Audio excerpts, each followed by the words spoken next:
The networking opportunities here at CppCon are well above and beyond any other C++ conference that I've ever been to.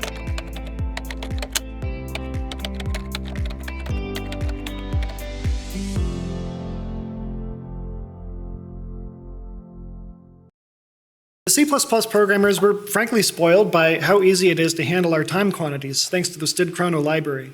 Today we're going to learn how to bring that same expressiveness and robustness to all physical quantities.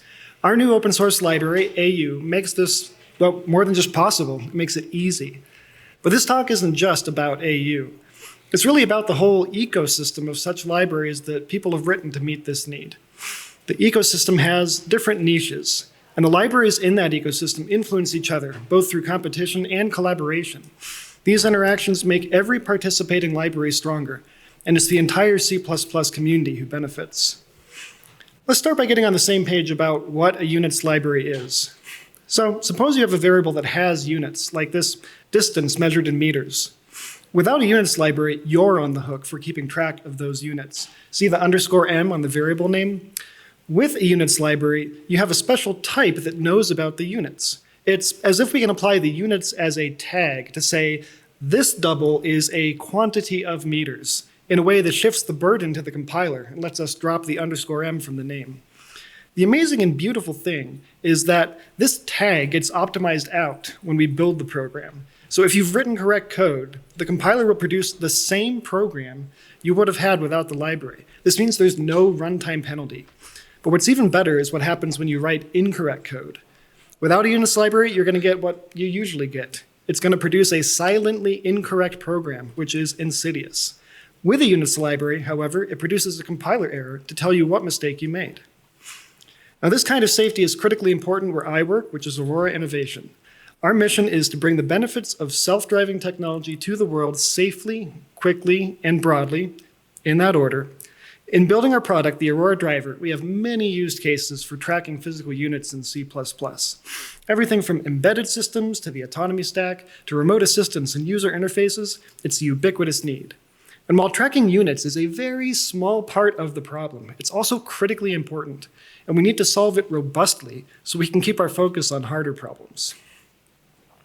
This is not our first units talk at CppCon. We presented a talk in 2021 which explained what we'd learned from our experience handling units in C++. The talk was well received and worth your time, but I'll highlight a few key points for those who missed it. First, actual unit errors are surprisingly rare, even without a units library. So what's the point of using one?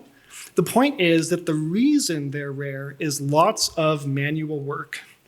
The primary value of a units library is to let you redeploy that effort to more interesting problems. Second, it's the quality of the interfaces that determine how much of that developer velocity you can actually capture. We listed some key properties to look for, like unit safety, conversion safety, fluent mixing of numeric types, and so on. Unfortunately, the only units library that had all these features at that time was our internal-only library. Thankfully, things have improved in 2 years. First, the ideas have been out there for 2 years and started influencing other units libraries. But second, at long last, our own library, AU, is now fully publicly available. Let's start by getting a small taste of the library. We're going to speed through a couple of examples and mention some concepts and resources that will make the library so easy to learn. We're not going to linger here because even though this talk is about AU, the main goal of the talk is to empower you to choose the units library that best meets your needs. So we'll devote more time to that decision framework. Let's begin with a very simple example. We're driving at a constant speed, and we have a goal, which is some known distance away. How much time will it take to get there? If you don't have a units library, you'll probably do it something like this. You've got your variables for distance, speed, and time, and of course you're very careful to specify the units. You're going to use suffixes like m for meters and mph for miles per hour. You also need to do your unit conversions manually, which is tedious but straightforward. You're probably going to have constants like these in some common header file that has its own unit tests. Now here's what this looks like with AU. We see some changes right off the bat. First off, the suffixes vanish from the variable names because the library is doing this work now. This first line, meters 30.0, takes the value 30.0 and encapsulates it inside of a quantity. Once it's there, it's safe. You can do any meaningful thing you like, but it's going to prevent you from making mistakes with your units. The other thing is that we can get rid of all these conversion factors, and instead, we just directly state what we want. The time to goal is this ratio as seconds. So when we write this line, the compiler computes the final conversion factor, a single number equivalent to MPS per MPH, at compile time, and then correctly applies it. So there's work that we were doing, manually checking units and conversion factors, and now the compiler is doing it for us. We can redeploy that effort to more exciting problems. Here's another example. This one's from the embedded domain. Let's say we have hardware which measures timestamps as the integer number of CPU cycles that have elapsed since startup. Now, we'd like to work with that in more familiar time units, such as nanoseconds. So without AU, we can create a STID ratio. This will help us get our conversion fraction in lowest terms. And then when we do the integer math of multiplying and dividing. So this code might even be correct. There's probably about a 50% chance, but in the worst case, we'll just flip the fraction. So with AU, we can simply define an ad hoc time unit, CPU ticks, that corresponds to 1 CPU tick. It's the inverse of the CPU frequency, which is 1 hertz times this magnitude, mag of CPU clock hertz. And then we write CPU ticks of num CPU ticks, which is clearly correct. And finally, .as nanoseconds. This doesn't compile. Well, of course it doesn't. This is a truncating conversion, times 5 and then integer divide by 2. If we know what we're doing, we can coerce the compiler to disregard this safety check. So instead of .as, we say .coerce as, and now this is correct. And yes, AU's integer quantity of nanoseconds will automatically convert to the std chrono nanoseconds return type. If we look at the assembly in Godbolt, we can see that the functions do the same thing. It's just that it's easier to see that the second one is correct. And this is just a no-op change. We could reap even more benefits by moving this unit definition upstream in our project and passing timestamps around our program natively in this custom unit. But this is a good start. We're starting to get a picture of the core idioms of the library. It's built around our workhorse type template, which is quantity. It basically tags a value of any numeric type with the units that give that value its meaning. Quantity is a safe container for your value because it guards the entry and the exit. So say you have a value of this type. To put your value inside, you call a function with the name of your unit, say meters. To get the value back out, you call .in meters. Notice the symmetry. It's as if the unit name is a password, which we set when we store our value, and which we must speak to retrieve it. For unit conversions, we use the same API, but pass a different unit, .in feet. Of course, if we do it this way, this is going to exit the safety of the library, returning a raw number and making us responsible for keeping track of the units. Ugh. To stay within the library, when we do the same unit conversion, we say .as instead of .in. So this is going to give us a new quantity type that has the new units. In and as are vocabulary words with consistent meanings. As makes a quantity, in makes a raw number. So for something like std round. We also have round as and round in, and similar for std floor and std ceil.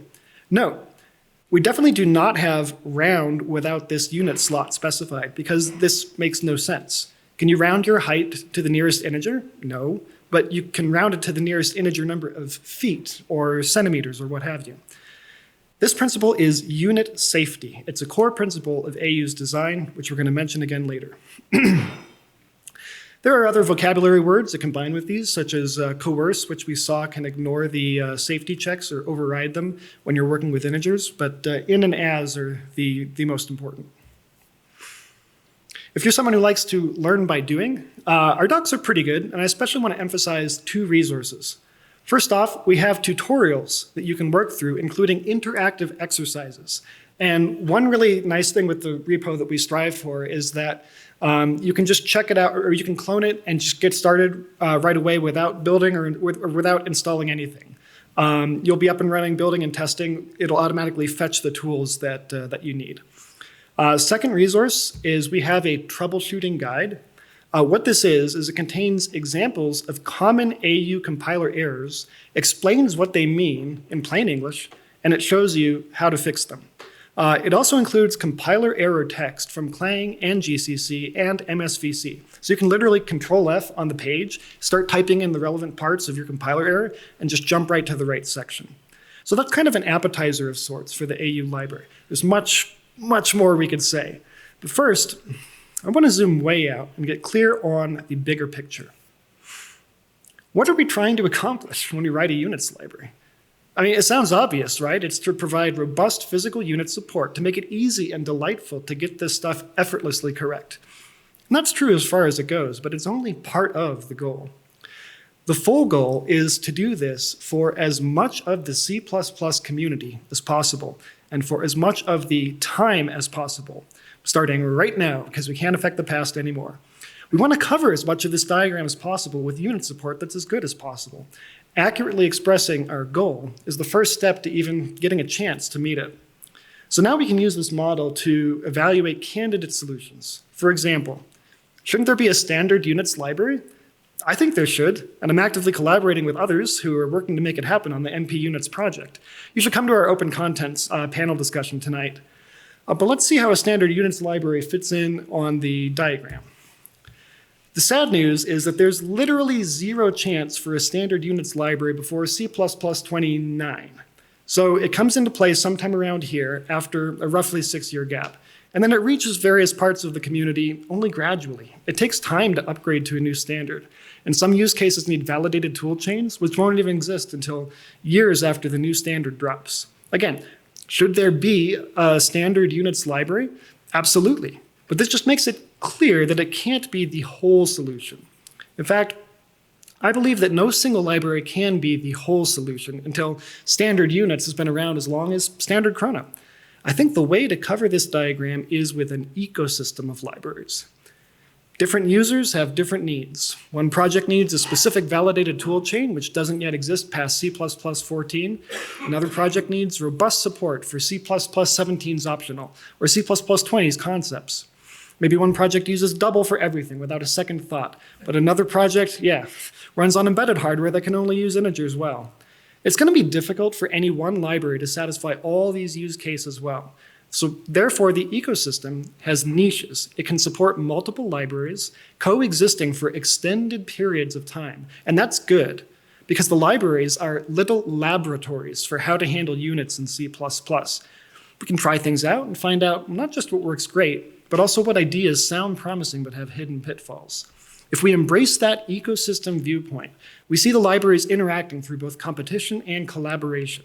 They can adopt each other's strengths and learn from each other's mistakes, and this makes the whole ecosystem stronger and meets the community's needs better. Of course, this diversity can be overwhelming for end users, each of whom can only use one library. So how do you choose which library is best for you? As a framework for making this decision, I suggest asking the following 3 questions in order. First, can you get it in your project? This question considers both the C++ standard version which the library requires and the mechanism for delivering the library to your project. Second, what does it cost in terms of developer experience? This question covers the main reasons that teams who could use a units library choose not to use one at all. These are, how much does it slow down compilation, and how hard are the compiler errors to understand and to fix? Third question, how do its units-specific features compare to other libraries? Now here, there are many considerations. We're only going to have time to touch on a few in this talk. However, if you want a fuller comparison, you can check out the alternatives page on our documentation website at this URL. I'm going to show you some screenshots to give you a sense of what this looks like. Don't bother trying to squint and read details. This slide will be purely visual. All we need to know is that each row is a point of comparison, each column is a library, and we use a blue, yellow, orange color scheme as a colorblind-friendly alternative to green, yellow, red. So here are the tables for the questions in our framework. 1, can you get it? 2, what does it cost? And 3, the units library features. It's pretty clear that once you get past the gauntlet of the first 2 questions, there are many features that distinguish units libraries. In case this feels a little overwhelming, keep in mind that not all rows are created equal. The ones higher up tend to be more important than the ones lower down, sometimes much more. Again, don't worry about the details. We're going to hit the highlights in this talk, and you can always browse the full tables on our website. But before we get into those rows, let's introduce the columns. Which units libraries we're comparing. Here, too, there are too many to cover, and they range from obscure hobby projects to those that aspire to rigor and production quality. I've written both over the years. To narrow it down to a reasonable number, we included 2 categories of library. First, any library with at least as many GitHub stars as AU. And second, there's Boost units. We're waiving the GitHub stars requirement because this library has been around since before work started on creating GitHub. Boost units is notable for the rigor and clarity of its documentation, and for being ahead of its time in many ways. They were so close to inventing vector space magnitudes, for example, a key feature we're going to mention later. Next up, the nholthaus library made a splash in 2016, kickstarting the modern C++ units library revolution. It has the most GitHub stars of any units library in any language. The library's hallmark is being extremely accessible and low friction. Seriously, it's just so easy to get started and to use. Next, we have the SI library, whose amazingly inviting logo promotes a solid and user-friendly set of APIs. Despite being relatively newer, it has skyrocketed up the GitHub stars chart with no sign of slowing down. Finally, we have MP units, which takes full advantage of bleeding-edge post-C++ 20 features to see just how far we can take our interfaces. Besides being a top-notch units library that you can use today, it also serves as a vehicle for designing a possible future standard units library. And just this year, the library underwent a major overhaul with its V2 interfaces, giving it a stunning leap forward in composability, simplicity, and power. Very exciting. And of course, here we are as well. Again, there are many options out there, but these leading libraries give a good flavor for the comparison. Now let's see our decision framework in action. For the first question, can you get it? We start by checking C++ standard compatibility. Each new C++ standard brings the benefits of new features, but also the cost of excluding more and more users. We'll start by looking at the latter. These are the results of the 2023 ISO C++ Developer Survey question. What C++ version can you use on your current project? We see C++ 11 covers 91% of users, C++ 14 close behind at 85%. C++ 17 is significantly lower at 73%, and C++ 20 drops off a cliff at 29%. So to move up a rung on this ladder and justify leaving people behind, you really need to get some major benefit from that new version. So where do the libraries show up on this chart? No surprise here, Boost is the compatibility champ, supporting all versions of C++ back to 98. I think in today's world, C++ 14 is a strong local optimum. The marginal exclusion compared to C++ 11 is very small, but the features you gain are extremely useful for units libraries. So both AU and nholthaus live here. I think C++ 17 makes a little less sense right this minute. On the one hand, you lose a much bigger chunk of users, but on the other hand, the features you do gain mostly help with implementation details and not end-user interfaces. That said, C++ 17 adoption is rapidly expanding, so I expect this to matter much less very soon. C++ 20, where MP units lives, does exclude the majority of users, but this steep cost buys amazingly useful features, especially concepts and expanded non-type template parameters. And think about it, if the library's goal is to target a new standard, then of course it should liberally use features from all previous standards without fear. Also, keep in mind how this criterion works in practice. When we measure exclusion, we're looking at all C++ projects simultaneously. But what matters for you is your project only. So, for example, if you're in that 29% that can use C++ 20, it doesn't really matter that others are excluded. This is a complete non-factor for you. Next part of can you get it? How is the project delivered? Now, there are 2 main paradigms here. There's full library delivery, where you've got a DAG of files and users can include whichever headers that they need. And then there's the single header approach, where one gigantic file contains the whole library. The full library approach is more flexible. For example, you can have a separate header for unit test utilities, one for I/O utilities, maybe one for each individual unit, and so on. The downside is it's more complicated to install. You need to have build rules expressed in your project's build system, whether CMake, Bazel, or something else. The single header approach is less flexible. You get everything that's in the header and nothing outside of it. So it's really hard to have something like a testing utilities file. But it makes up for that by its stunningly easy delivery. It's just one file that you put in your project. So here's how the libraries shake out. Boost, SI, and MP units provide the flexibility of full installation. nholthaus, on the other hand, goes for the easy setup of single file. So what about AU? Well, we have the best of both worlds. The library is composed of separate single-purpose targets for those who want the flexibility, but we provide a script to package the library into a single header file. You can customize the precise choice of units and toggle the infamously heavy I/O stream dependency as well. In fact, we believe AU provides the best single-file solution because it includes a manifest comment which lists the precise release number or get commit used, the presence or absence of I/O stream, and the units which were selected, bringing clarity and traceability to your repo. It's automatically generated, so it's never stale or inaccurate. Our doc site includes pre-generated single-file versions with just the SI-based units. That's why the abstract claims you can be up and running in less time than it takes to read the abstract. Of course, you're better off taking 10 minutes to make the custom version that meets your needs best. The beauty of this hybrid approach is that you can use the single-file version to get started really quickly. You'll obtain probably 95% of the benefits, and then you can bother setting up the full install only when you need it, if ever. Full disclosure, the full installation is Bazel only for now. We're going to need to lean on the community for CMake support. Pull requests welcome. Now for the cost you pay in your developer experience. We're going to start with the first cost, compile times. We know they will increase because the compiler is doing more work to produce the same program you would have had without the units library. Now we get something for that extra work. It's catching mistakes that would otherwise produce incorrect programs. Now, for compile time measurements, we only have data for AU and nholthaus, simply because our measurement setup uses Bazel to build. I'd really love to see a more comprehensive comparison, but this is the data we have right now. So we took a couple of files that were heavy on kinematic calculations, and we rewrote them natively and idiomatically with AU, nholthaus, and a baseline of no units library using raw double. Here are the results. First, the default configuration. We can see the slowdown for both, but it's much larger for nholthaus. Always multiple seconds, and more than tripling the time for the smaller file. Now, this is widely known and acknowledged. I've seen teams at multiple companies choose no units library over nholthaus for this reason. When we trim the I/O stream support from both libraries, we do see some improvement, particularly for the nholthaus library.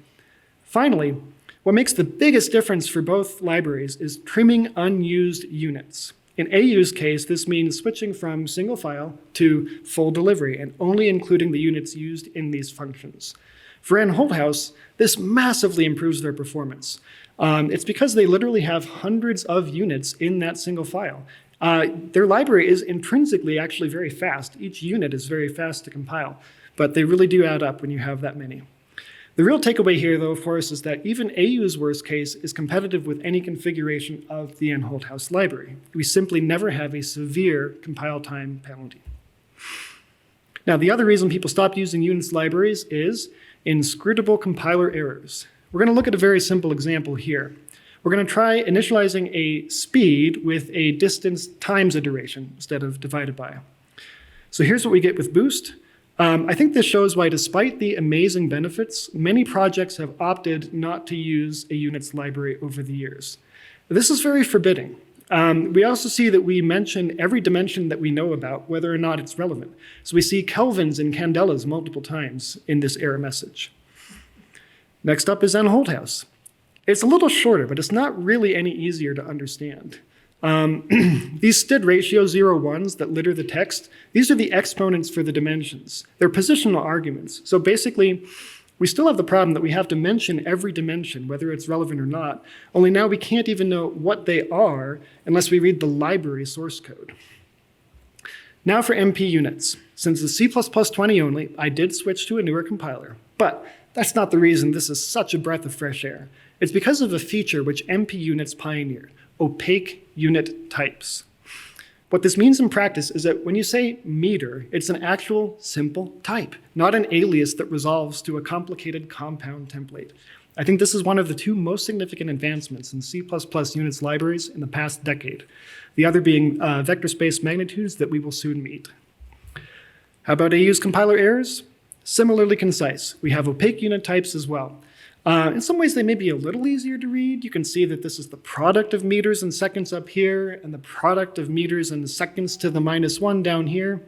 But in any case, both AU and MP units keep these compiler errors short and human readable, a tremendous boon for end users. Now for the third question in our framework. We can finally start evaluating units library features. We're going to emphasize the ones we consider the most important. Naturally, these tend to be particular strengths of AU because we focused on what we thought was important when we built it. The section after this one will highlight some areas where we fell short. We're not going to have time to compare every library on every criterion. You can see our doc website for that, but we will mention other libraries where appropriate. We'll start with an important principle which I love to emphasize, unit safety.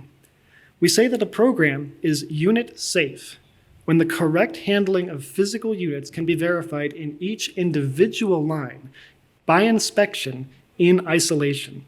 Now, this is all about minimizing cognitive load. Once you read a unit-safe line, you're done. You know that if your program contains a unit error, then it lives somewhere else. The way to get this property is to name the unit at the call site every time you enter or exit the unit's library. So when we say height equals meters 1.87, we have named the unit as we enter the library. Our value is stored safely inside of the quantity, height. We know that every operation we can perform on height will safeguard that unit information. Multiplication, comparison. And we know that the only way to get that raw value out is to name the unit once again. So let's say that we are serializing this in a protobuf. We would call proto.setHeightM, height.in meters. So m meters, this is a unit safe handoff. We don't need to see a single other line of code in our program to know that this line handles the units correctly. Now, in fairness, I have received some pushback about this design, pushback about how it forces people to repeat the unit. However, 100% of that pushback came in the design phase. In the 2+ years we've been using it in production, I haven't received a single complaint. Not only is unit safety just not actually a burden, but you really do come to appreciate it. It's a little hard to go back to calling .count on a duration. Next feature, same program, only safer. What this means is to be agnostic as to the underlying numeric types in the program. Don't privilege one type, don't assume everybody uses double. If we offer unit safety, but we force people to change their types to get it, then we complicate their decision. Here's an example where we're going to track revolutions per minute, RPM, with an int. And we have a function that converts to degrees per second. Now we've got this magic number 6 here, and a units library could make that better. Now, of course, in real code, we'd like to go further. We'd like to make the interfaces safer too, but for now, we're just going to focus on the implementation internal to this function. With the nholthaus library, it's very easy to make this unit safe. The RPM value gets passed to the RPM type, and then we convert to degrees per second. It's also easy to do this with AU as well. Now, these two approaches, they may look pretty similar, but under the hood, there's a rather big difference. nholthaus is going to switch to double to perform this calculation. This is going to take a few more steps if we look at the assembly, and there's even subtleties, like for very large ints, it can give wrong answers. So this example here is x86 assembly. But there's other platforms, of course, too. So for some other platforms like MIPS, the difference can be even more pronounced. So this is why fluent support for mixed types is critical if we want to meet everybody's needs. All of the libraries, the 5 that we're considering, do support customizing the numeric type to some degree. However, the only problem with nholthaus is that it doesn't make its way to the user-facing interfaces. Their quantity types use a single global choice for the storage type. Of course, being able to store integers, that's one thing. What happens to them in calculations is quite another, especially when those calculations involve unit conversions. Now we have some intuition already from the Chrono library here, which has a proven track record in the real world of using integral quantity types safely. So let's take a duration of integer seconds. We can assign it to an integer millisecond duration because we know that conversion is exact. We cannot assign it to an integer minutes duration because that could truncate. But if we make a floating point minutes duration, then we can assign it to that because that's going to keep extra precision. This kind of truncation protection policy is a great baseline for any Unix library that aims to support integers. Of the 5 libraries considered here, it's implemented by Boost, MP-Units, and AU. Now that said, I believe this is only a baseline. Consider this case in the Chrono library where we store nanoseconds in a 32-bit integer. We're going to initialize it with a small number of seconds, 5 seconds, but instead of storing 5 billion nanoseconds, we find just 705 million, which is only 0.7 seconds. Well, of course we do, because 5 billion can't fit in a 32-bit integer. But the point is that there's another kind of risk with integers. Besides truncation, there's overflow. Now, of course, Chrono takes this into account, and they do have a good strategy. They designed their primary user-facing types to make overflow unlikely. Storing nanoseconds in uint32 is just not idiomatic Chrono usage. You would use std chrono nanoseconds, which is at least 64 bits. But this kind of strategy doesn't scale to a whole system of quantities where new dimensions can get created on the fly, and it might not be clear how much range you have to actually provide to make this kind of error suitably rare. So here's the corresponding AU code where we do that same thing we just did with Chrono. And the result here is a compiler error. AU knows that this conversion multiplies by 1 billion, and it knows that the max value of the type is less than 5 billion. So AU considers the overflow risk too high, and it prevents it from compiling. Now, in general, overflow risk is a function of both the conversion factor and the size of the integer being used in terms of bits. So we can visualize this in a plot. For each integer type's range, and for each conversion factor, there is some smallest value that would overflow. We prevent the conversion when that value is small enough to be scary. What's scary? Well, we definitely want people to feel confident using values less than 1,000 because for those values, they can't jump up to the next SI prefix. Our threshold that we chose gives a little bit of breathing room. It's just a little over 2,000, which lets us support conversion factors of 1 million in any 32-bit integer. Binteger should be a word. Go ahead and initialize your integer hertz frequency with a megahertz value. If we trace the boundary between permitted and forbidden conversions, we get this overflow safety surface. The practical effect is that users feel empowered to choose whatever integer types best suit their program because they know that AU is watching out for the dangerous conversions. In terms of libraries, the nholthaus and SI libraries do not protect against truncation. Boost and MP units follow the Chrono library policy, and only AU so far has the overflow safety surface, but I would like to see other libraries try it out in practice and see how it works for them. Next up, the size of a unit.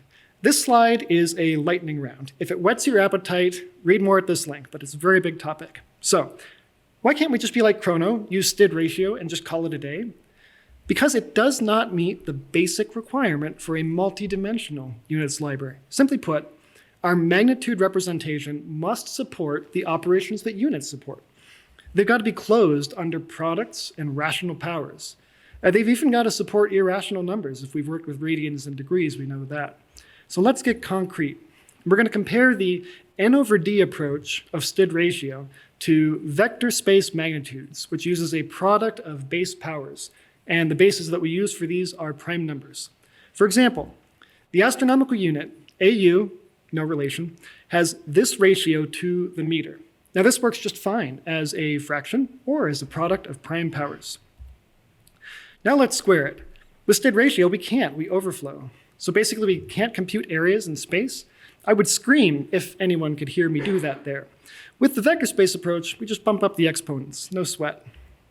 We see a similar story for radicals like the square root of 2, and even transcendentals like pi, which just become another basis vector alongside the primes. Vector space magnitudes are the only solution I've ever seen that actually meets the basic requirements here. AU and MP units have them fully, and nholthaus and boost have partial solutions. And lastly, don't get the wrong impression. These requirements do not apply to a time-only unit library, so std ratio is just fine for kernel. Now, I'm not an embedded programmer, so why do I claim that our library is embedded friendly? It's because Aurora's embedded developers have been treated as first-class citizens with a seat at the table since the beginning of the design phase. Let's get concrete. What is it that makes a Unix library embedded friendly? A few things. First of all, robust support for integer types. Again, the library should not force users to change the numeric types in their program just to be unit safe. Don't complicate the decision. When we use the nholthaus library in embedded code, it did have this effect. AU doesn't even have a default storage type. They're all treated on equal footing. Next up, string handling. IOStream is an incredibly heavyweight dependency, so it needs to be very easy to exclude it.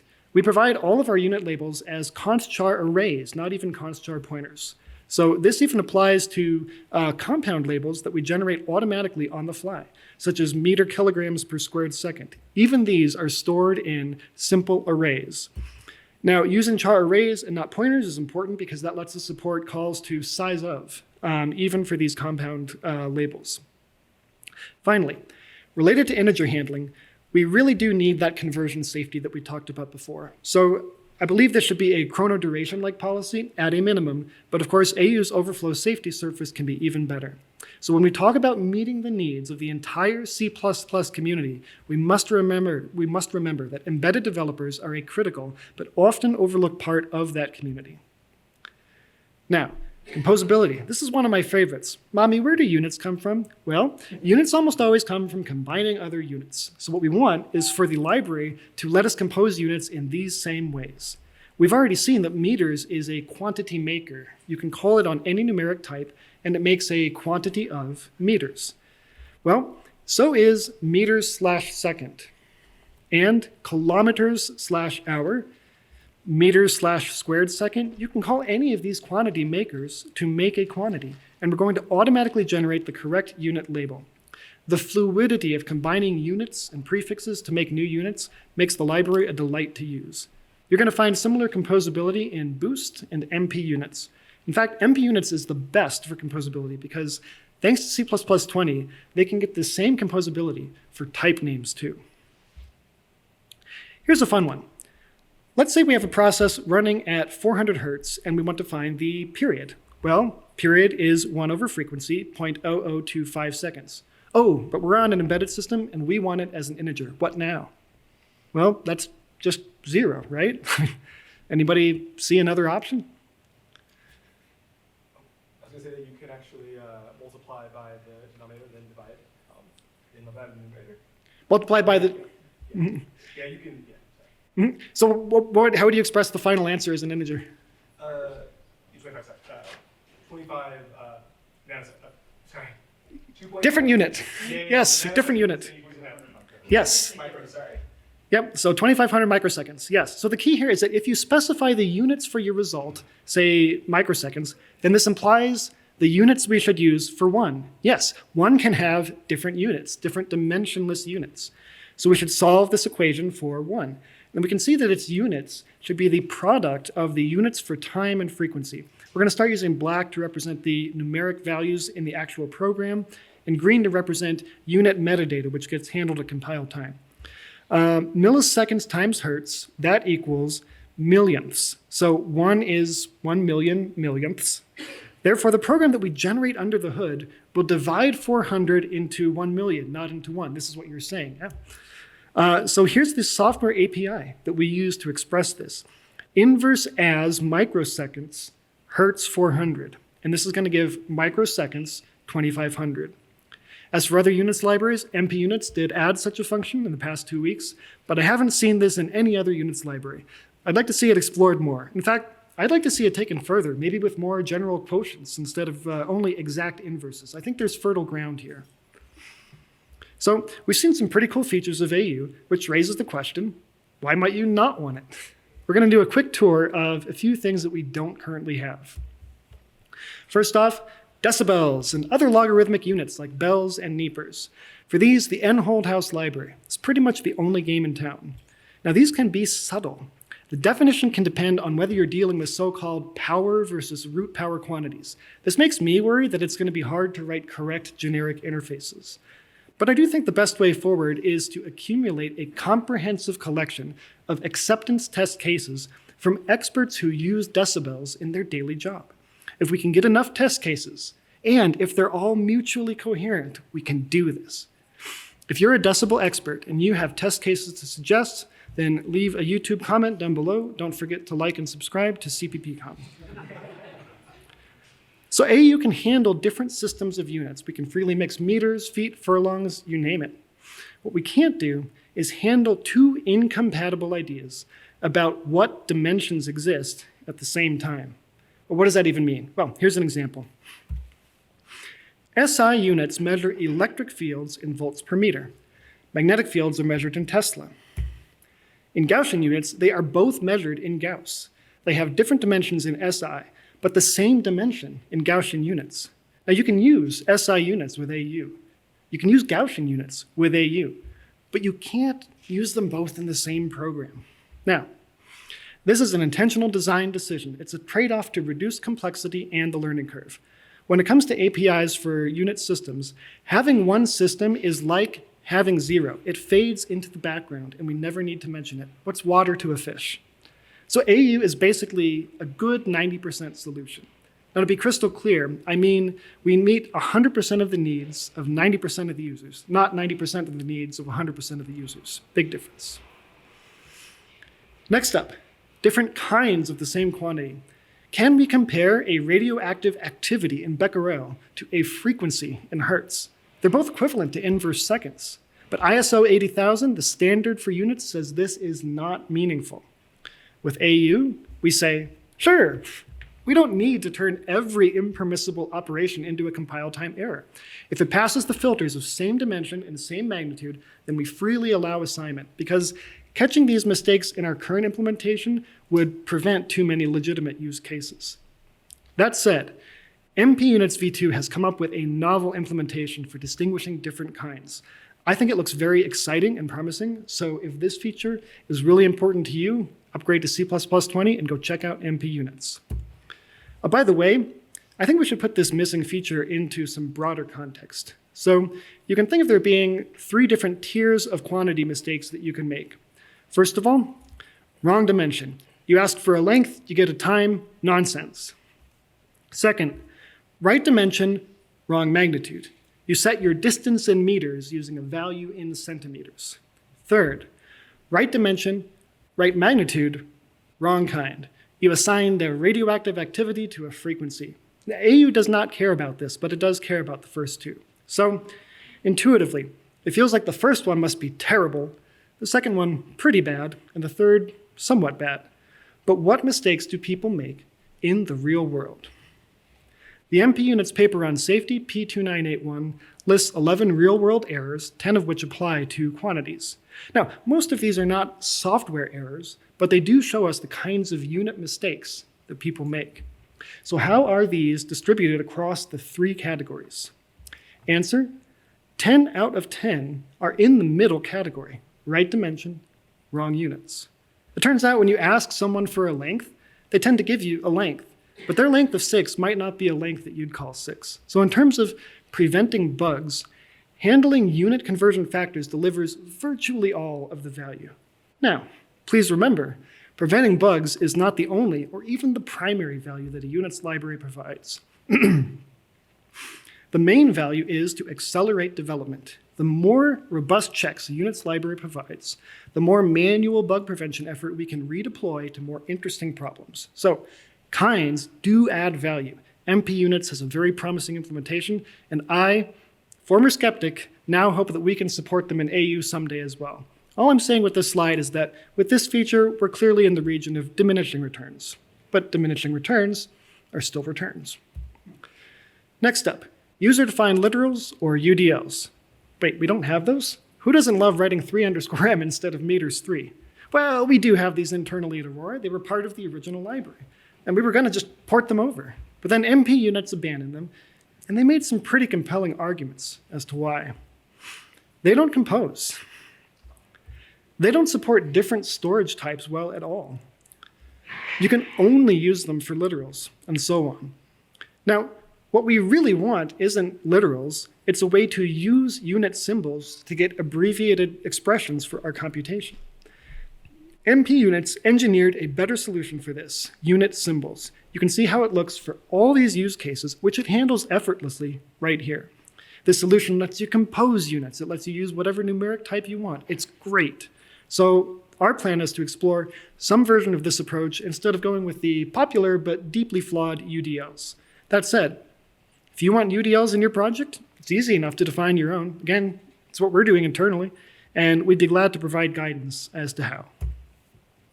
So, we've seen some properties of some of the individual libraries in the ecosystem. Now let's look at some of the ways that those libraries interact. The first way is for a feature in one library to inspire a feature in another. I say inspire because by and large, we don't see direct code sharing between the libraries. It's more that when authors see an idea working well in another library, they go and implement it themselves in their own library's idiom. So we're going to look at some examples now.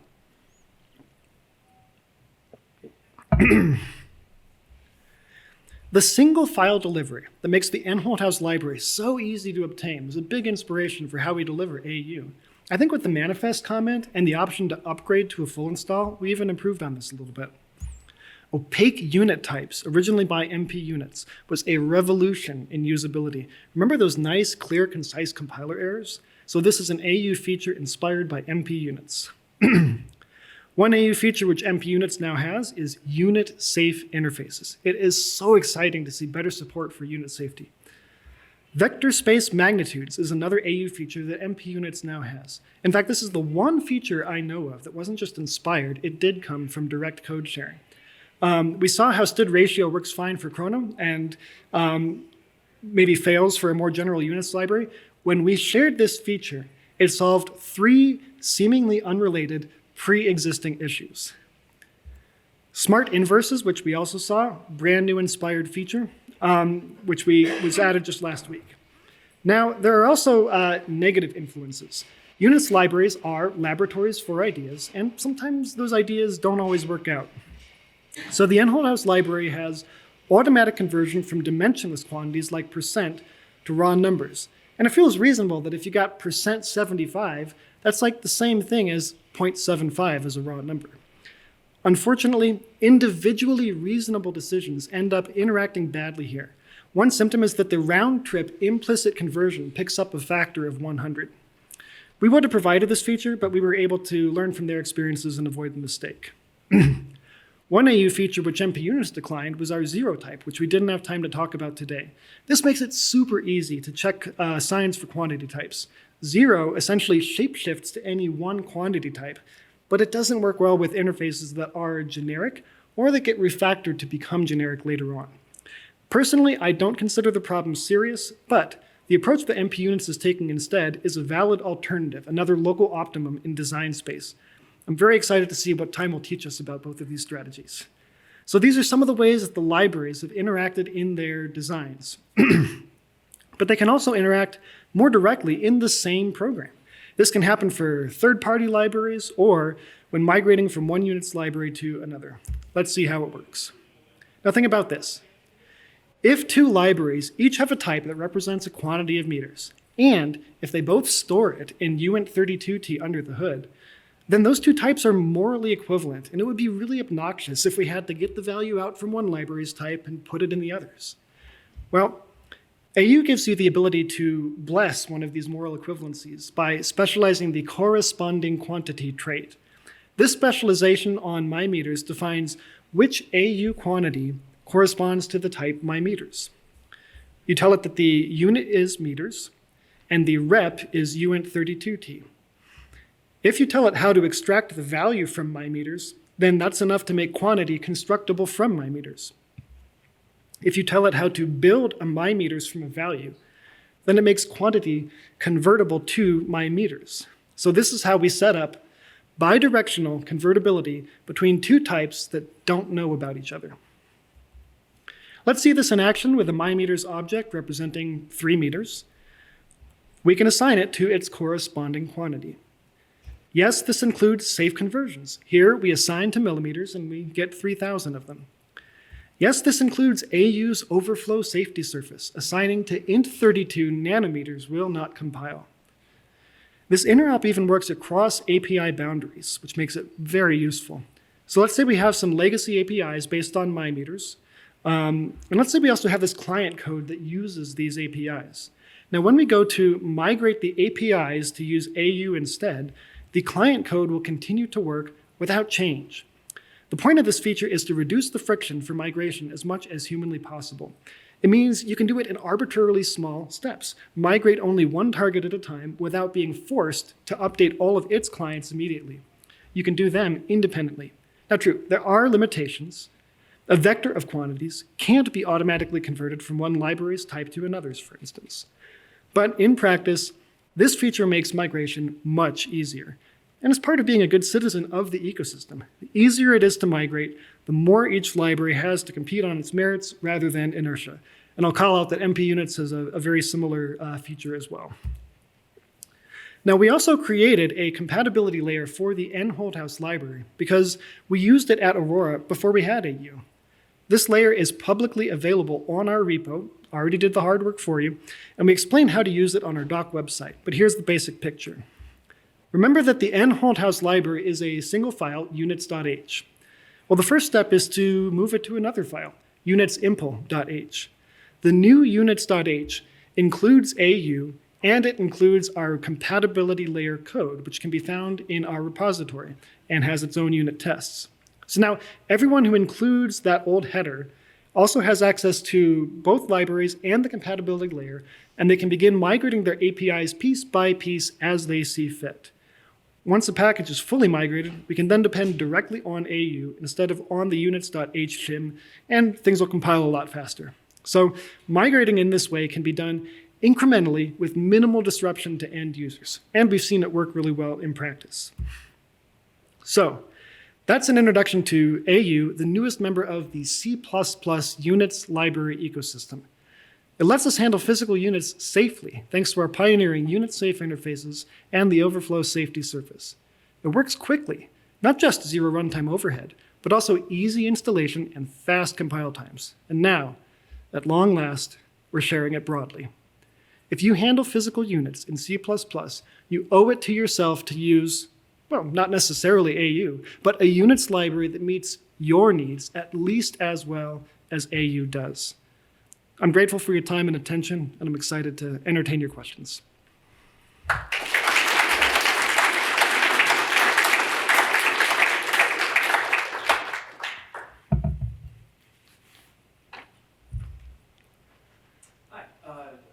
Number one, thank you for acknowledging the embedded space.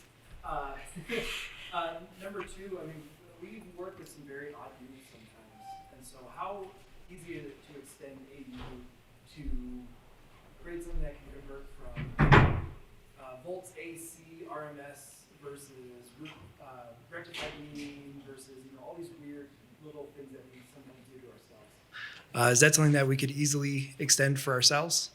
Okay, I'm going to repeat part of your question. Yeah. Because I heard the microphone cut in, yeah. So the question was, in the embedded space, there are different kinds of units, and you were talking about the difference between root mean squared or RMS and rectified mean. All for volts AC, but they are calculated slightly differently from each other, and there is a conversion factor. If there's a conversion factor, I think that you could do that. AU is really, the mental model to use is if it can be distinguished by dimension and magnitude, then it's going to work really well. I think that this would be actually a really useful feature for the kinds that MP Units has, and that I used to think was scope creep, and now I think it's awesome. I wish we had it. But you could probably still get away with it with different, like having a volts RMS unit and a volts rectified unit and having a conversion factor between them. I think that would work, but I'm not 100% confident. Okay. But otherwise, I mean, is this an extensible library? So yes. So we have, for example, for defining new units, we have a how-to guide that lists how to do it. We have some upcoming changes that'll make it even easier as well. And when it comes to another thing you see in the embedded space is a different kind of like sort of bespoke unit, which is like, one integer tick is like, an eighth of a volt or whatever. Or ADC counts. Yeah. So anything like that is going to be like very easy and natural to do with AU. Thanks. Yep. I'd like to just expand on a question on something that he was asking there, because I also work in the electrical space. And one of the common units that people like to express things in is actually per unit value, which is a unit that is dependent on another value somewhere else. So you'll often say that there's a base value of 100 megavolts, and now my rating on this line is 1.4 PU of that. Is there a way to express a unit that is dependent not on another unit, but on an actual value that exists somewhere else in the program?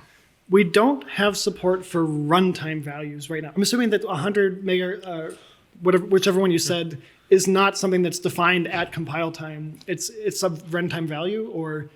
Well, actually, that was going to be my second question, but the first question, though, is just like, is there a way to specify, to point a unit that you're specifying to a value that exists somewhere else in the program? If you actually had 100 megavolt value somewhere, if you have a compile time constant of 100 megavolts, yes, and then you just have a per unit value that I point to that value and say whatever that is, you're doing a conversion on that.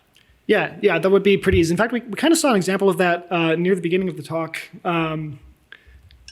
as well for the. Let me go over. Okay, that didn't quite. Anyway, we did see an example for this.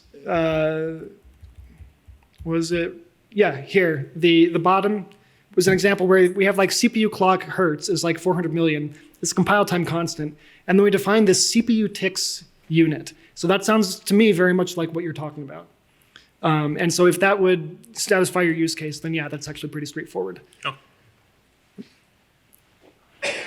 Yeah, hi, thanks. What about the possibility of preventing implicit conversions? In other words, I've got something that takes meters. If someone tries to pass feed in, I want the compilation to stop and tell them, what you're doing is going to take runtime, and you're probably making another mistake someplace. Yeah, there are different, local optima in design space. Unfortunately, for your use case, we did go with the implicit because it met the immediate needs of our users the best. Sometimes in the years since, I've kind of been a little bit wistful about that decision and wondered, I was like, well, we made all these interfaces so easy to do conversions and so clear. What if we just had every conversion be explicit? So there's another unexplored or underexplored niche in design space, which is like, do AU, but like forget the implicit conversions. But I'm sorry to say that out of the box, it's not going to meet that need. Thanks. And actually to kind of on that comment, so I've actually used nholthaus's units library. I've also used NP units. And it's actually the reason why I don't use units anymore. I'm also in the embedded space, so number 3 here. But the main thing that I was noticing was 2 things. One was that students hated using them. They would always like cast out into a float and then do the operations on floats and then return back those casted inside of meters or whatever else. Which is like, why are you doing this? And after I saw like 5 students do this on projects that required it, I sat them down and was like, yeah, dude, it's not ergonomic.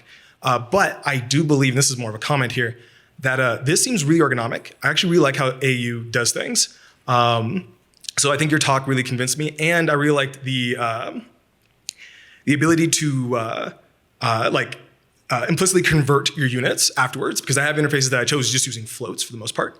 And I knew that at some point I'd add some, we can talk about that afterwards. We can have a discussion. But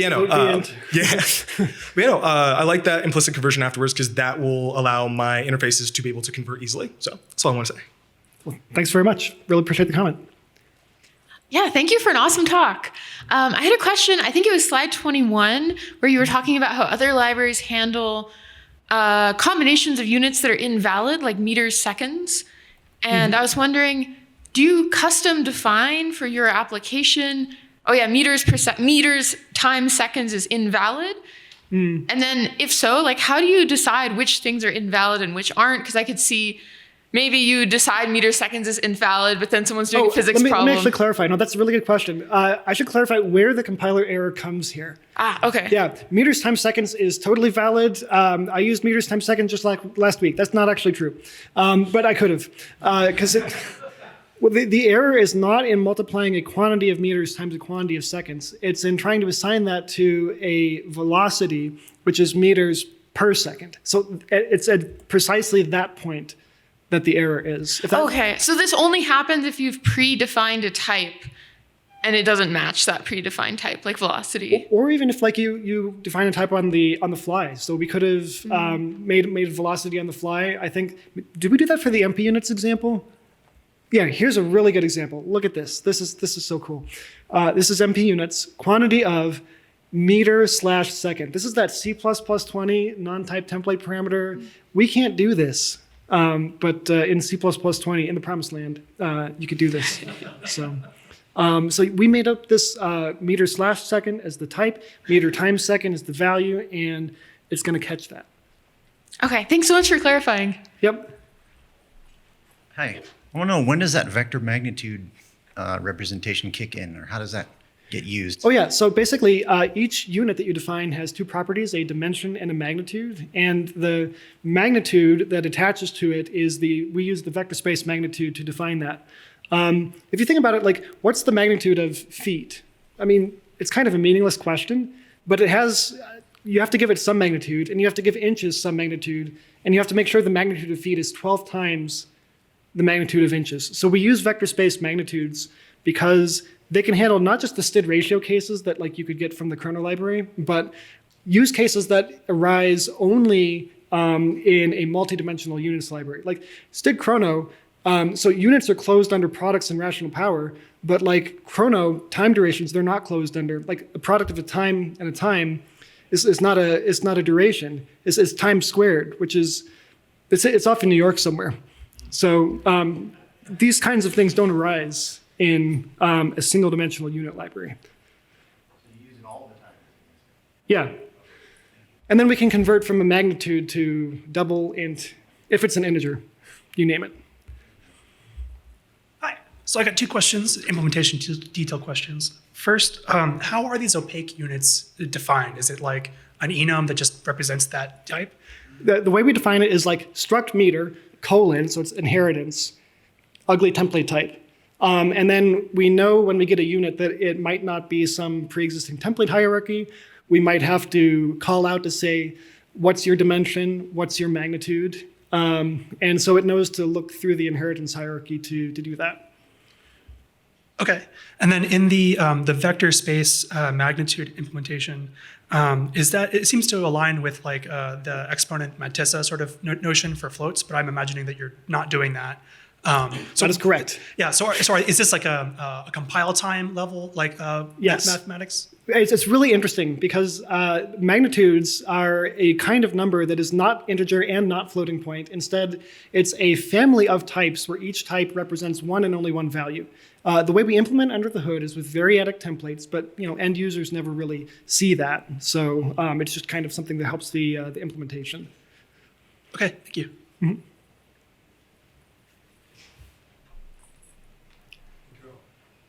I think we're almost out of time, but I just wanted to bring up Oh, no, we're not. No, we're out of time. Okay, good. I guess maybe we'll take this off the air. We'll take this off the air. Or stop. I don't know, can we keep recording? Yeah, we can just talk about it. It's fine. But then that's going to be on it. Yeah, well. It's fine. We'll talk about it. All right, cool. Thanks, everybody. Really appreciate you coming to the talk, and thanks.